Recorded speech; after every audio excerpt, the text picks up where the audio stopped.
بسم اللہ الرحمن الرحیم۔ رسول اللہ صلی اللہ علیہ وآلہ وسلم نے ارشاد فرمایا کہ جمعہ کی سنتیں: غسل کرنا، اچھے اور صاف کپڑے پہننا، مسجد میں جلد جانے کی فکر کرنا اور مسجد پیدل جانا، امام کے قریب بیٹھنے کی کوشش کرنا، اگر صفیں پر ہیں لوگوں کی گردنیں پھانک کر آگے جانے کی کوشش نہ کرنا، کوئی فضول کام نہ کرنا، مثلاً اپنے کپڑوں سے یا بالوں سے لہو لعاب نہ کرنا، خطبہ کو غور سے سننا۔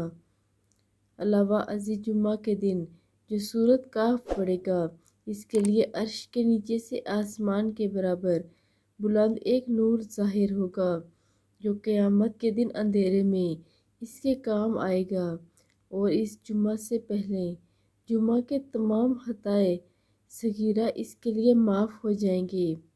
نبی کریم صلی اللہ علیہ وآلہ وسلم کا ارشاد ہے کہ جمعہ کے دن مجھ پر کثرت سے درود بھیجا کرو، کیونکہ درود میرے حضور پیش کیا جاتا ہے۔ جمعہ کے دن بالوں میں تیل لگانا اور خوشبو یا عطر کا استعمال کرنا مسنون ہے۔ یہ تھی ہمارے پیارے نبی کی کچھ پیاری سنتیں۔ نقشِ قدم نبی کے جنت کے راستے، اللہ سے ملاتے ہیں سنت کے راستے۔